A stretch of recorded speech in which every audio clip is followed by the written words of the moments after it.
All right, so if we look at problem number 1, factor p squared minus 14p minus 15.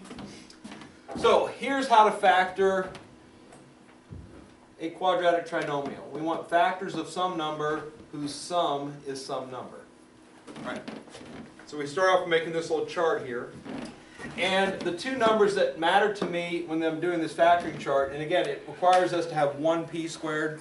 The squared object has to have a coefficient of 1. If it doesn't have a coefficient of 1, this technique will not work in its current state. This right here is what I want factors of.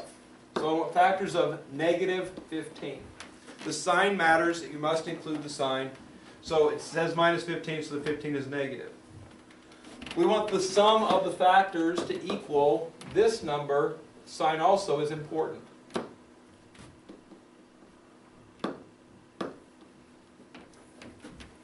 All right.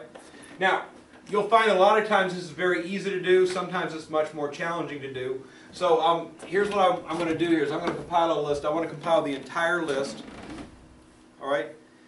I want to look at the characteristics of this list here. This is going to be a list of things that make negative 15 if I multiply. So that's what goes on this left-hand column. I want them to add up to a negative number.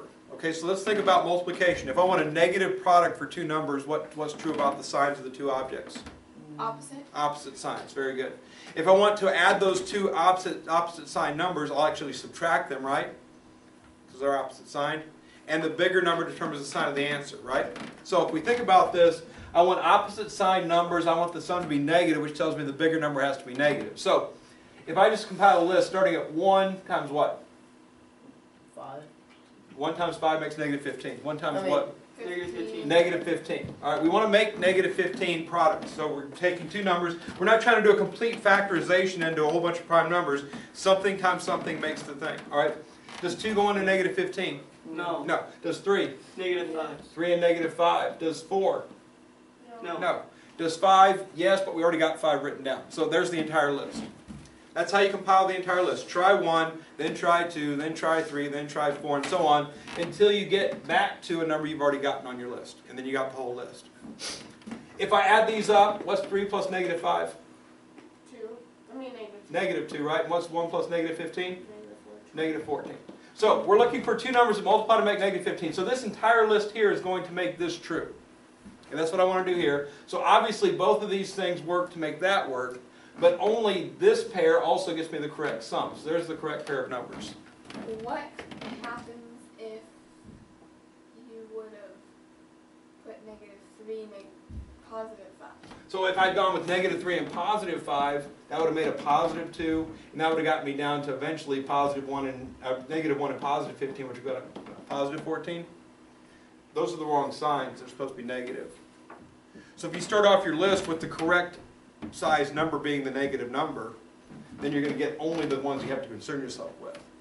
All right, so I wouldn't even worry about these because even though they make the negative 15, they're obviously going to make a positive sum. We're trying to make a negative sum, so we just ignore those possibilities. All right?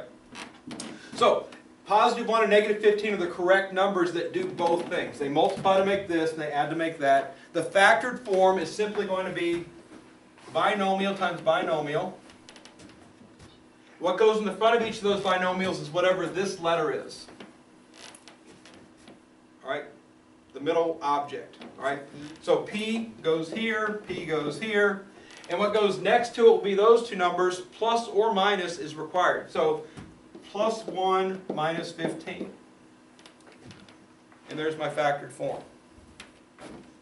The chart finds the magic numbers that go into your binomials that work.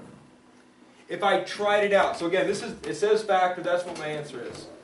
All right? If I tried to multiply this out, watch what happens. What's P times P? P squared. P squared. Outside product, it makes negative 15P, right? Inside product makes positive 1P. And last times last makes negative 15, right? Look at the creation here. P squared.